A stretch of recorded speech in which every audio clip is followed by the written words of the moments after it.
मान लीजिए, प्रार्थना मान लीजिए, ये रज लगाने में हिचकिए मत। ये बड़े सौभाग्य से जो रज शिव शनकादि के याचना करते हैं ईश्वर कोटि के महापुरुष, इस रज में वास करने की सौभाग्य अपने जैसे अधमों को मिल गया, जो जानते ही नहीं थे इस रज की महिमा। अहेतुकी कृपालु श्री लाडली जी ने कृपा करके हमको ये रज दिया, बड़े भाग्य से मिला। अब हम बड़भागी हो गए। बड़भागी जो पावे, जो पद रज ब्रह्मादि के याचत, और बड़भागी जो पावे। वो याचना करते हैं, हमें प्राप्त हो गया, हम सबको कृपा से प्राप्त हो गया। अपने को कोई चिंता नहीं करनी। हमारी स्वामिनी जी के श्री नख की कांति से अद्भुत प्रेम प्रकाशित होता रहता है। इसीलिए प्रेमाधीन लालजू महाराज अपना भाल उनसे चरणों पे पधराते हैं। कौन है ये? अखिल कोटि ब्रह्मांडों के स्वामी, अनंत महिमा जिनकी कोई नहीं पार पा सकता। शेष गणेश महेश सुरेश सब गान करते हैं। वो प्रभु हमारी लाडली जी के चरणों में मस्तक पधराते हैं। ये वृंदावन का एकांतिक रहस्य है। हमें चिंता नहीं करनी कि हमारे अंदर अज्ञान है, विकार है। हमें अपनी चिंता नहीं करनी। अब सच्ची मानिए, अपनी चिंता छोड़ दीजिए। अब श्री जी का चिंतन कीजिए। अपने को समर्पित कर दिया तो अपनी चिंता बंद करो। क्यों नहीं हो पा रहा आपके हृदय में प्रकाश? जिन चरणों की शरणागति से एक अद्भुत प्रकाश हृदय में उदय होता है, उस प्रकाश से जड़ चेतन ग्रंथि का भेदन ही नहीं, प्रिया प्रीतम के चरणों का अत्यंत प्रेम प्राप्त हो जाता है। हम कामी है, क्रोधी है, लोभी है, लेकिन श्री जी लालजू को छोड़ दें, ऐसा तो हो ही नहीं सकता। इतना तो रख लो, इतना तो रख लो। हमारी बात तो समझो। हम नीचता नहीं छोड़ सकते तो श्री जी को कैसे छोड़ सकते? हम नीच है मानते हैं, हम पतित है मानते हैं, लेकिन हम आपको नहीं छोड़ सकते। हमारा स्वभाव नहीं छोड़ सकना। हम नीचता नहीं छोड़ सके, काम नहीं छोड़ सके, तो नाथ आपको कैसे छोड़ सकते हैं? अब आपके गले पड़ गए। अगर हम कामी हैं तो आपके हैं, पतित हैं तो आपके हैं, आपको नहीं छोड़ सकते। इतना तो पकड़ लो यार, इतना तो पकड़ लो। हम संसार को पकड़े हुए हैं, माना नहीं छोड़ पा रहे, लेकिन हे संसार के स्वामी, हम आपको भी नहीं छोड़ पाएंगे। अब नहीं हो सकता कि मैं आपको छोड़कर संसार का पूर्ण आश्रय ले लूं, पर संसार को छोड़कर आपका पूर्ण आश्रय ले लूं, इतनी भी सामर्थ्य नहीं रह गई। तो कम से कम प्रभु को तो पकड़े रहो। लेकिन अनर्थ वाचा, ये जो प्रिय बोलने वाले, इनसे बड़ा दुश्मन कोई नहीं है। कोई विरला होता है जो प्यार का अर्थ समझता है। अपने प्यारे के सुख में निमग्न रहना, वो तो केवल सच्चिदानंद भगवान ही जानते, दूसरा कोई नहीं। प्रीति की रीति रंगीलों ही जाने, ये संसारी जानेंगे। ये अपने स्वार्थ के बसीभूत, ये अपनी वासनाओं के कीड़े, ये प्रीति को जानेंगे, ये प्रेम को जानेंगे। तुम्हारे हृदय को छलनी कर दें। अगर अब बात नहीं मानोगे तो बाद में पछताओगे। हे सिंहवत जीना सीखो, सियारवत अगर जीवन जीना है तो इनके अनर्थ वचनों में लग जाओ। ये तुम्हें रुपया दे सकते हैं, तुम्हारा बैंक बैलेंस बढ़ा सकते हैं, लेकिन तुम्हारे हृदय की भोग वासना को नहीं मिटा सकते। और भोग वासना नहीं मिटी तो चक्रवर्ती सम्राट भी एक महान दरिद्र है, क्योंकि उसके अंदर असंतोष है, भोगों की आशा है। और फिकर फारी फकनी करे ताको नाम फकीर। कोई चिंता नहीं, कोई परवाह नहीं, इससे बड़ी कोई स्थिति नहीं होती। वही तुम्हें गुरुदेव देना चाहते हैं। भाई जी महाराज के प्रवचन सुनकर के एक साधिका ने भाई जी को गुरुदेव माना। कभी नहीं देखा था, केवल कल्याण पत्रिका पढ़ी और भाई जी के वचन पढ़े और गुरुदेव माना।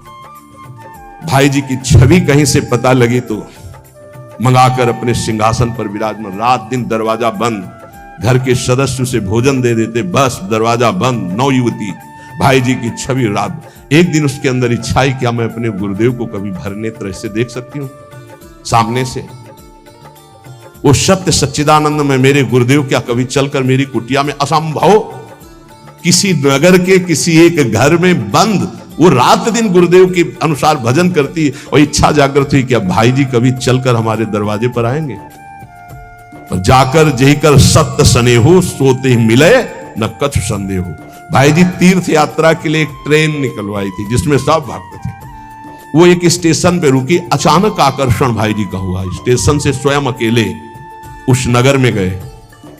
और वो तो अलौकिक दिव्य महापुरुष, उसके घर गए, दरवाजा खटखटाया, किसी से पूछने की जरूरत नहीं, बिना तार का तार, किसी की हिम्मत नहीं थी कि उसका दरवाजा खटखटा दे। केवल समय भोजन का वो परिवार के लोग खिड़की से दे देते थे और उसका अपना अटैच था, तो कभी बाहर ही नहीं निकली, कभी किसी को चेहरा ही नहीं दिखाती थी। उसको लगा ऐसा कौन जो दरवाजा खटखटा, तो एक स्नेह का आकर्षण, ऐसा लगा कि या तो श्री कृष्ण है या तो भाई जी है। कि तुम राम दीन अनुरागी, कि तुम हरिदासन मां कोई, मोरे हृदय प्रीति अति हुई। जैसे विभीषण जी को लगा या तो कोई बहुत बड़े हरिदास हैं जो सामने, या स्वयं हरि हैं जो विप्र रूप में है, या तो कोई बहुत बड़े भगवान के भक्त हैं, या तो स्वयं भगवान है कि मेरे हृदय। ऐसे उस देवी का हृदय बोला या तो श्री कृष्ण साक्षात आए हैं या तो भाई जी आए। बिना हिचक के दरवाजा खोला तो जिनकी छवि थी वही सामने। अब सोचो, जो वर्षों से साधना करके केवल एक बात चाह रही कि एक बार मेरे गुरुदेव चल करके मेरे को, क्योंकि मैं तो नहीं पहुंच सकती, मेरी सामर्थ्य नहीं, एक बार वो आज जे देखा चश्मा लगा, धोती कुर्ता वैसे। अब वहां नेत्रों से बात होती, बोलने की हिम्मत नहीं रही, अंदर दरवाजा बंद, रो पड़ी चल। भाई जी ने कहा कि श्री कृष्ण की अपार कृपा आप पर है। कहा बस अब मुझे और कोई श्री कृष्ण नहीं चाहिए, हो गया। मेरी आखिरी इच्छा थी कि गुरुदेव एक बार मुझे साक्षात दर्शन। थोड़ी देर में कृष्ण ने कहा मेरी एक प्रार्थना है, अब आप दोबारा कभी यहां। भाई जी ने कहा ऐसा क्यों कहा? बोले आप जब आओगे तो अब हजारों लोग आएंगे और मैं ये नहीं जानती कि आप भी अब जान पावे कि मैं आपको कितना प्यार करती हूँ। ये जीवन सिर्फ आपके लिए है और आपके लिए होते हुए भी आप भी ना जान पाए कि मैं आपको कितना प्यार करती हूँ।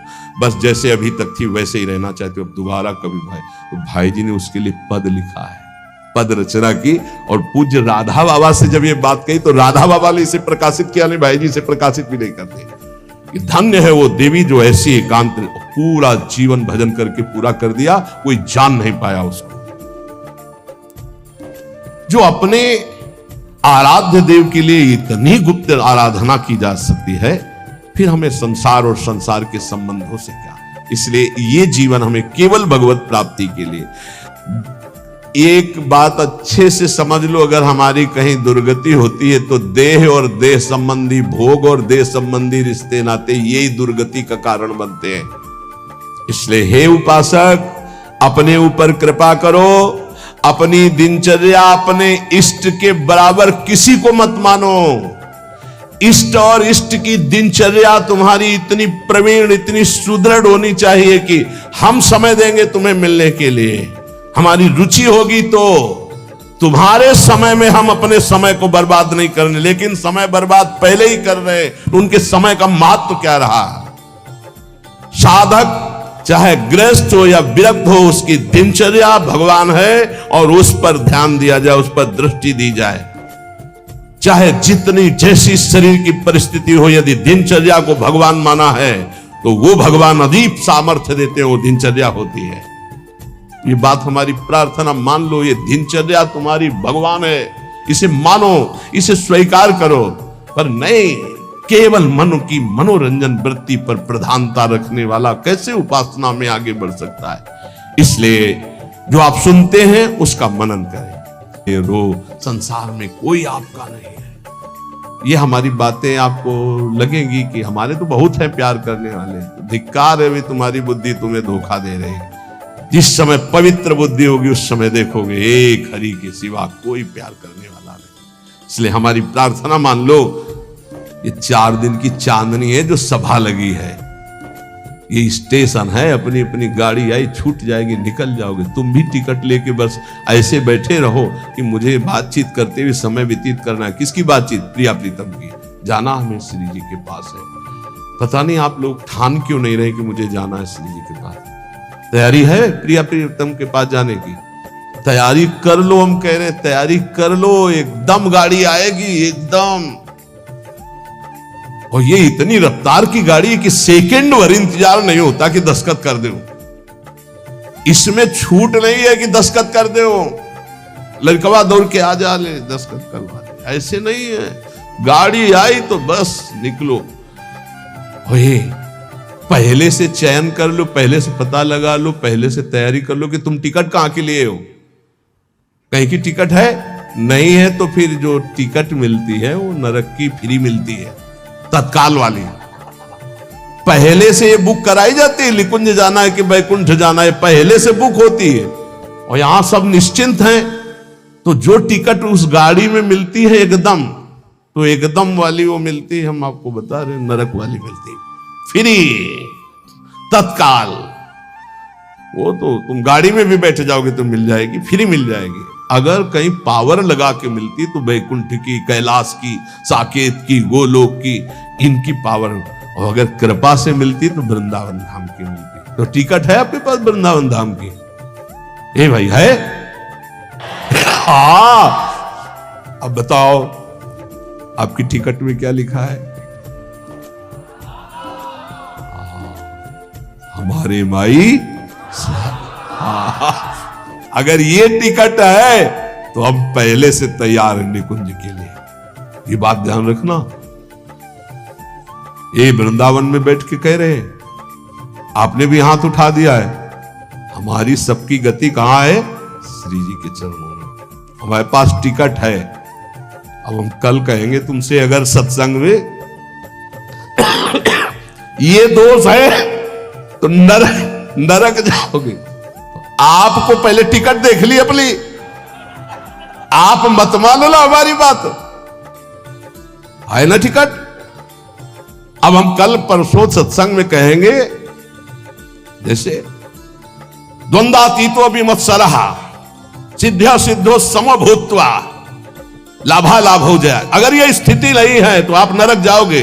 तो आपको तुरंत अपनी टिकट देखनी है। हमारे माई श्यामा जी को व्यास भरोसे कुंवर के नहीं, महाराज किसी और के लिए बोल रहे हैं, हमारे लिए नहीं बोल रहे हैं। हम तो श्री जी के पास जाएंगे, पक्का विश्वास है। बोल राधा वल्लभ लाल की।